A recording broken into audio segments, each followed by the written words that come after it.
Good day, and for today's video, magre-repair and cleaning ulit tayo nitong mga heavy duty burners.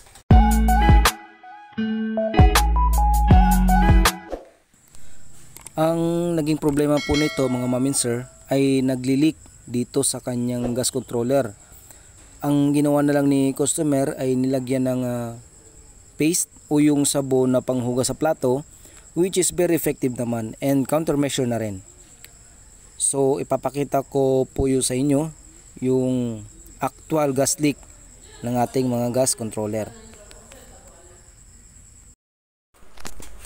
Kapag ganito po yung na-encounter natin habang tayo nagluluto, huwag po tayo magpapanik or matataranta.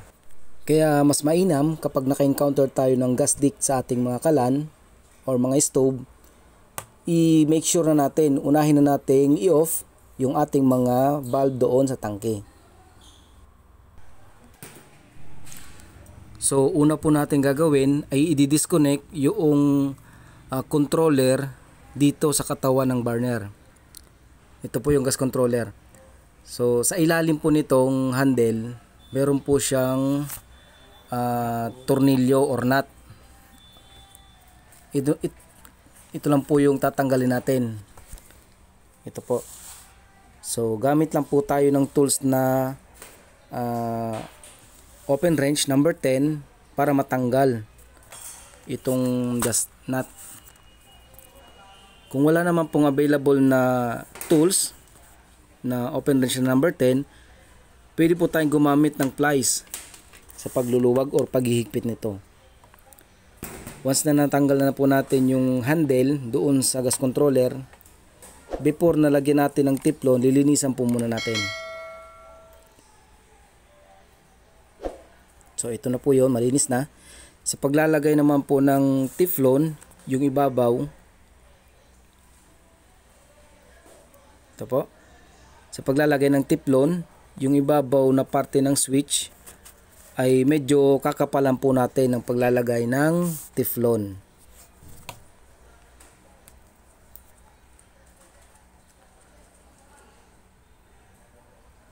Ayan, katulad po nito.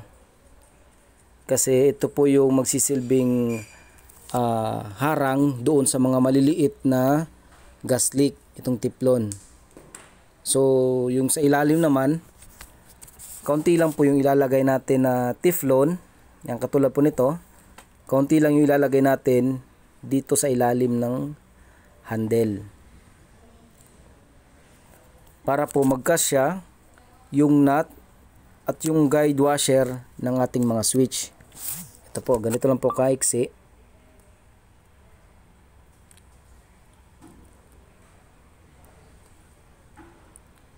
So pwede naman po natin to lagyan ng grasa, itong ating mga nilagyan ng teflon. So yan na po, ito na po yung actual na itsura ng pagre-repair ng ating mga handle dito sa gas controller. So before natin po ibabalik, lilinisan na po natin yung itong gas controller. And additional tips na rin po, before tayo mag-conduct ng repair and cleaning sa ating mga kalan, i-make sure po natin na naka-turn off yung ating mga LPG tank para sa safety purpose. So ito na po yung na-repair natin na handle ng ating gas controller. So i-match din po natin o pareho yung position nung ibang gas controller.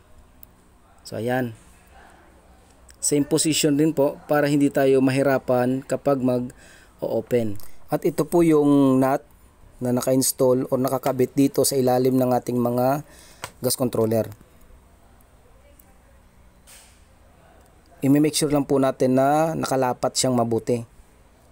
So sa paghihigpit, gagamit po tayo ng tools na open wrench na number 10. Ayan.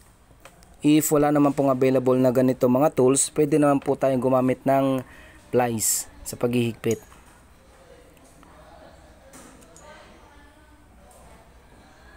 Kailangan lang po katamtamang higpit lang po kasi once na nasobrahan natin ito sa higpit, mahihirapan tayo mag-open. So yung saktong higpit lang, yung mapipihit pa rin natin. And then once na okay na, naikabit na natin doon sa gas controller, pwede na tayo mag-conduct ng leak test. Ililik test natin kung i-make sure natin kung may mga possible pa ba na gas leak doon sa ni-repair natin.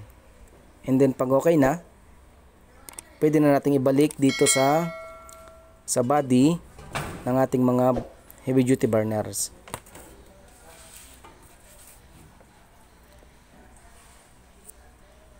And then ako po pag nagre-repair and cleaning, before ko ikakabit doon sa doon sa kanyang burner, sinusungkit ko muna yung mga butas ng gas controller kasi may tendency na mag-clogging. Kasi may mga exist pa yan na mga oil or sebo. So susundutin ko muna gamit ang maliit na bagay or alambre na maliit. Susungkitin ko doon sa pinaka butas before ko ikakabit dito sa burner para hindi pabalik-balik yung trabaho.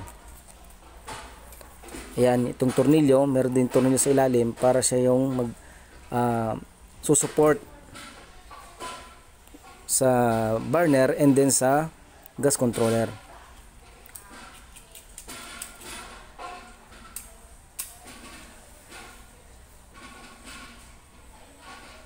So ayan.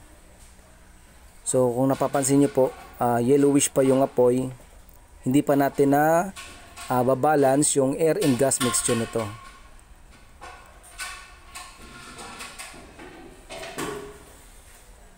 And then sa paglilik test, katulad po nito, huwag nyo po itong gagawin or gagayahin. Yan. Yung gagamit po tayo ng apoy, huwag po nating ipapractice ang ganitong paglilik test kasi unsafe po kapag hindi mo kabisado yung mga burners.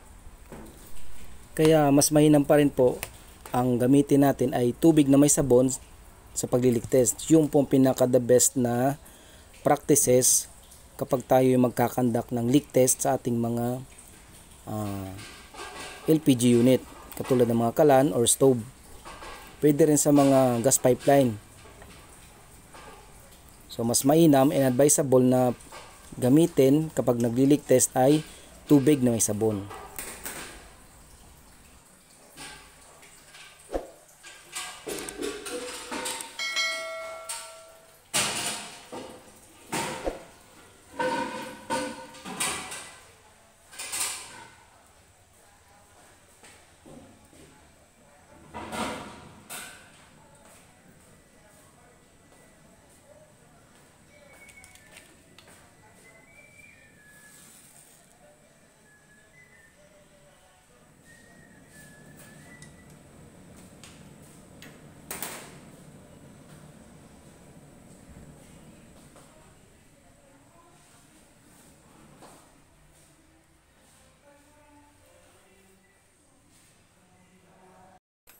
And natapos na rin po yung pagre-repair natin ng gas leak doon sa sa gas controller.